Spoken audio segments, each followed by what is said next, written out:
this is Jim Mathis, and he plays all kinds of instruments. But he really, he, what did you first start playing? What was your first guitar? Was it steel or was it dobro or was it steel? Yeah. Well, the story, the kind of the long version of the short story. Is Yeah. that, my dad was a country western singer. And he played with some guys in a little band, and where did they play? down southeast Kansas. And my favorite guy in the band was a steel guitar player, and I love the steel guitar. You remember his name? Yeah, his name Lee Pettyjohn. Lee Pettyjohn. Still playing, and he's in his 80s, lives down in Texas. Wow. Cool guy. And but anyway, I just loved to go watch him play. And I just stood beside the steel guitar, and I was probably like my head to the bottom of it. I'm not sure. And so my dad realized I wanted to be a steel guitar player. So he was an auctioneer. One day he brought home a steel guitar from an auction. No kidding. No kidding. And this is it right here. Really? Yeah. What? Huh? Well, it's a master tone, but I figured out later that this was actually made by Gibson. Oh, okay. And it was like their cheap guitar in the 30s. This was made in 1939. And it's in speckle paint. You know, they had an EH-150, which was actually a sunburst, lacquer guitar with nice finish. I'm amazed that you kept it. But they were really expensive. So since they couldn't sell expensive guitars very well in the 30s, they brought out this cheap copy, which is basically the same as an EH-150, only it's not finished as nice. It's just sprayed with a crackle finish and painted. Is that wood? Yeah, it's wood. It's a wood body, and then instead of having real frets, they're just painted on. So it was like Oh, they are. Look at that. version. Yeah. Economy version. So, Okay. but it sounds pretty good, and I've had this all these years, and this is when I was in third grade. Third grade. Now, how many kids play steel guitar that you knew in the third grade? Actually, several of us. Really? It was actually I had a buddy that played steel also, and in fact we found a teacher, and I started taking lessons, and she had quite a few students. A teacher in Coffeyville. Coffeyville. You remember her name? Yeah, Hermina Powell. Hermina? Hermina Powell lived on Klein Road, and she Was had it Hermina if you didn't practice? Yeah, I guess she could be Mina, yeah. And she taught both regular guitar and steel guitar. She actually preferred steel. She was a steel player. Huh. And Did she play a lap steel also? Yeah. When did you start playing the pedal? About 10 years ago. Oh, okay. So okay. Yeah. So anyway, I just always loved the steel. So and then Now is that what's called a Hawaiian guitar? yeah, it was somewhere along the lines. Then they dropped the term Hawaiian, but it came from the steel guitar came from Hawaii originally. By the way, it's called a steel guitar, not because it's made out of anything other than could be made out of anything. Yeah. Because you play with the steel. Oh, I didn't know that. And you play it like, and you can't hear it because it's not plugged in. It's like steel guitars are also the first electric guitars. They were electrified first, then later they started electrifying standard guitars. So if you played that with acrylic bar, you would play an acrylic guitar. Well, I don't know. I got an acrylic bar. Okay. It was actually, the steel guitar was invented in the 1880s in Hawaii, and became real popular with Hawaii music in the 1920s in the United States, and eventually it was kind of hijacked by the country guys, and blues also. I wonder why. I don't know. Maybe like Bob Wills and some of the Western swing guys, they really liked it, and they wanted to add that sound, and so that's the deal. And then there's never been really a standard steel guitar tuning like there is in standard guitar. Really? And there's a lot of different kinds of tunings, and the way the pedals came about was they kept adding necks, so you'd have like two different tunings. You play at the same time. What? Different necks, like a double neck guitar, a triple neck, and they had Fender even made a quad 4-neck guitar because you had different. I saw Sleep at the Wheel a couple years ago, and they had a 4-neck guitar. Really, they were pretty rare. Yeah, he was standing up and playing. Yes, that's true. So then they got the idea that they could change the tuning while they were playing. Actually, originally they had some levers. They changed the tuning? Change the tuning while you're playing, yeah. Oh, okay. And that would give you a lot more options, and that's how the pedal steel guitar came about. So pedal steel is actually just basically changing the tuning while you're playing. Now, it actually does it physically. Physically.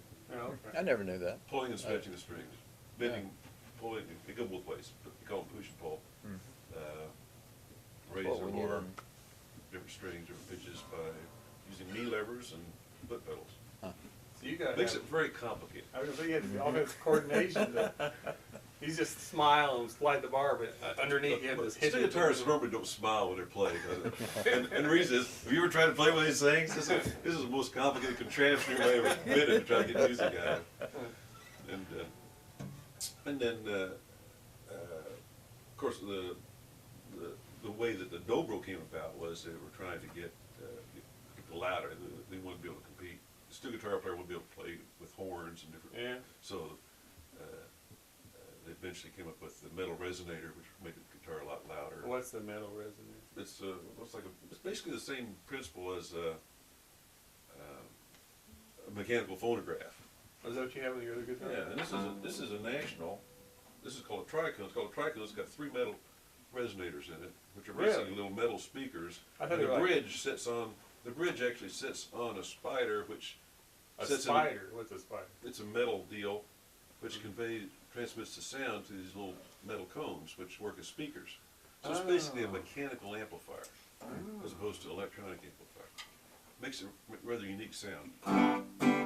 Barks is what I call it. Yeah.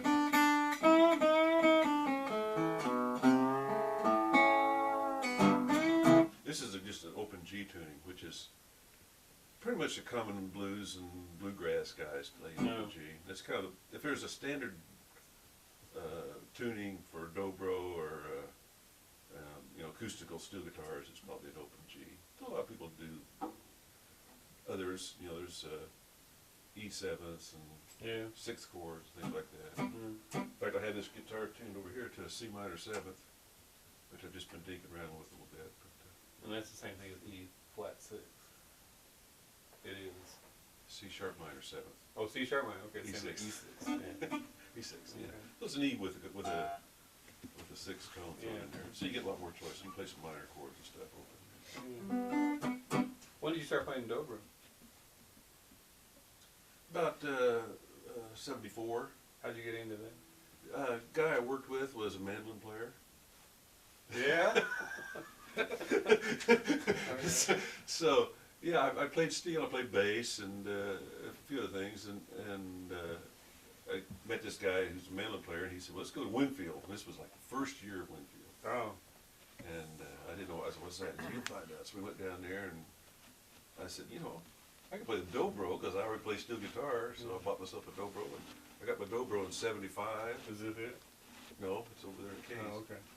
And started playing dobro because it was a pretty easy switch from steel to dobro, basically the Yeah. same thing. Do you have to hold it differently? Or you sit on your lap and play it? You sit in your lap, or you can hold it with a strap. Anyway. And is it kind of awkward to have a strap around your waist to hold it like You gotta hold it. that? Oh, okay. I mean, you're used to it. Okay. That's the way That's the way it's done. Yeah, all these kinky things. Got all these pedals. They got this uncomfortable strap. Steel guitar players are probably the most. Somebody would say most nerdy of all musicians, but I'd say they're most likely to make their own amplifiers and figure out new ways to do things and use weird tunings and all that. Oh, weird too.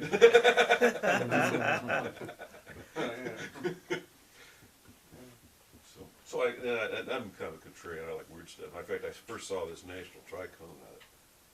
First of all, I love the looks of it. Oh. And then I picked it up and played with it. That's it. That's what I've been looking for. It's so shiny. So I bought that. So Where'd you get it? I got this. The National Tricone actually was invented in 1927. The company went out of business during the Depression, where they quit making this. And then when electric guitars came out, they kind of quit making these. And then a new company started up in like '89, making reproductions of the Nationals, called the National Company. And this is a new one. I bought it from National. Oh, you did?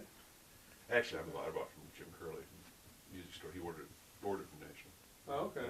And but I first played one at Ruins in Nashville. Mm-hmm. I went in there and they had one on the rack, and I picked it up and played it. And I said, "Man, I can't play this anymore. But I got to get one." Oh, wow. That's a bad place to hang out. You go, I gotta say, let's see. What if I sell my Yeah. car? Firstborn.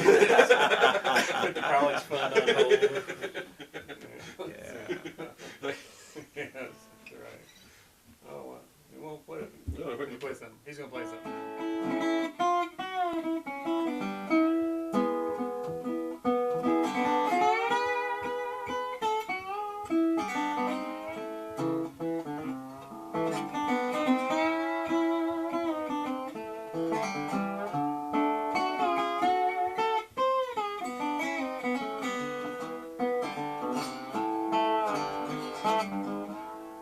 Very Ah, cool. Wow. Yeah, you've done that before. Jim, it makes sense what just what you just shared with the way my dad was trying to use his thumb. Probably couldn't find a slide or get a slide there, but with those open bar tunings, wow, it comes together. I never put that together before.